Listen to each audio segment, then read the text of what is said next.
hey, don't disturb me. If God is dealing with you, God here is God trying to deliver your spirit. God trying to heal your soul. He's trying to heal your mind.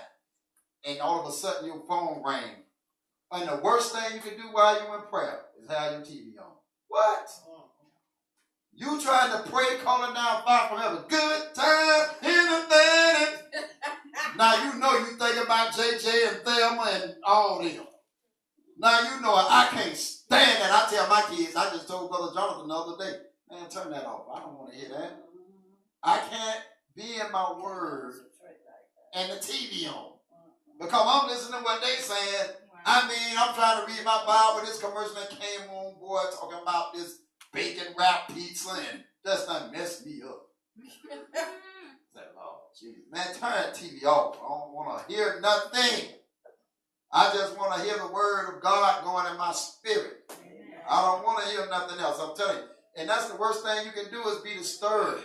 I saw something on YouTube. Some of y'all probably done saw it. Man, I laughed till I about crying. And you don't saw it before. This man was here.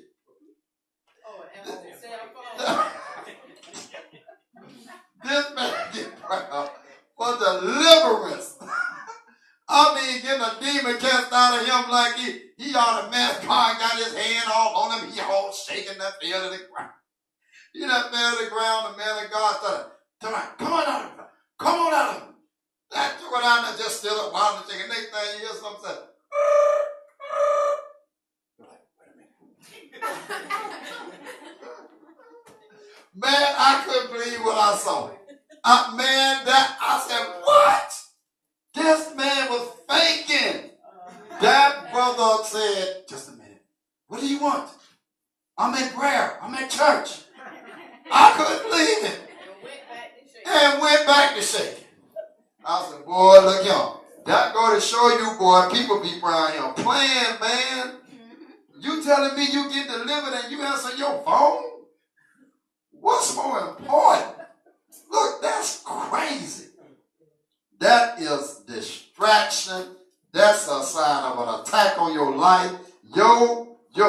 Whoever that was, your close friend, your wife, your cousin, whoever it was that called you, knowing you in church. What is you calling me for? Nobody better not never call me. Church is at 11 a.m. Why are you calling me? Why is you calling the pastor of a church at 11 o'clock? You better call me by that 9. Nobody should call none of y'all at 11 for what? I'm at church. Just an attack of the devil trying to distract you. Come on here. My phone ain't got no business ringing red 9. I'm at church. So we got to be careful and we got to pay attention to these different attacks of the enemy. Now listen.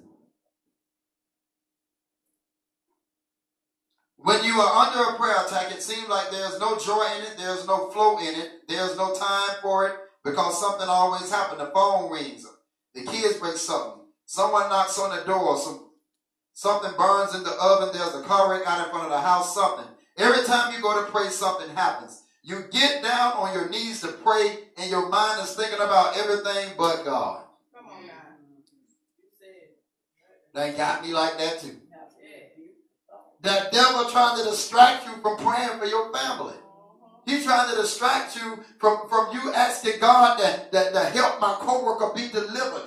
God, that devil don't want you praying for your coworker who on drugs and nicotine, and he don't want you praying for your family who need to be saved. He don't want you to. So everything else is coming across your mind. You think about, but God. You got to know right away that's the devil. You got to know God. What God looking like? God ain't going to distract nothing. He wants you in prayer. Come talk to me. Bring me your petitions unto me. I want to talk to you. Let your petitions be made known unto me. And now, even the disciples fell victim to a prayer attack. In Matthew 26, Jesus took Peter and some of the others to a place called Gethsemane and told them, you stay here and I am going to go pray. He told them to pray so that they would not enter into temptation. He knew that the spirit of man was willing, but his flesh is weak.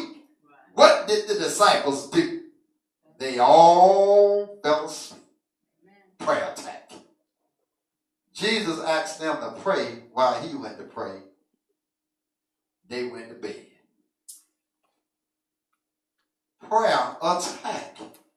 Come on, you have to watch it. You have to set yourself up to where in your prayer time you're not tired. That's what the spiritual fatigue is all about. You have to set yourself up. You're not tired. Because you might as well just go on and lay down somewhere, because every 3 words out your mouth, your head nodding. I done did it. I said, man, let me get up, man. I can't do God being God's presence like this. Every 3 words, your head gone. Come on. If you're tired and sleepy, God knows that. Man, go to bed. A sister, go to bed. Get you some rest. And then come back and get into my presence when you're fresh. Come on. Number 5. And we're going to do the next 5 next week. Number 5. Feeling overwhelmed. Feeling overwhelmed. And we get that way sometimes. You feel overwhelmed.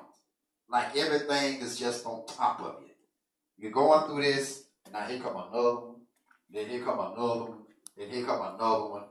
And here come another one. And I'm telling you, if you don't give it to God, it'll run you crazy. Yes, God. If you don't give it to God, it'll run you crazy. Feeling overwhelmed is number 5. Another sign that you're under attack, and we're closing after this. Another sign that you're under attack is when you start feeling overwhelmed. When you're not under attack, you're able to handle different circumstances, scenarios, and situations with a certain amount of confidence and optimism. You believe that things in general will work out and that somehow you will get through it. You may not be able to figure it all out, but you're going to keep plodding away and don't allow it to get the best of you. Now listen, however, when you get too far under attack, it's saying when you get overwhelmed, this is what starts happening. You start feeling overwhelmed when those circumstances, scenarios, and situations crop up. You start feeling like there's no light at the end of the tunnel. You start getting that, what's the use? Do you hear me? It says you start getting that thing, what's the use attitude. You start feeling like your problems are showing up in groups of 3. About the time you get one dealt with, you got 2 more to deal with. My God. Overwhelming. What's the use? What's the use? I might as well don't do. What's the use in serving God? What's the devil just using your tongue? You better realize it. God is bigger than every one of our situations. Yeah. He's bigger. He's larger. It don't matter what we're going through. God is bigger than that. He's bigger than that. Go ahead, Minister Pope.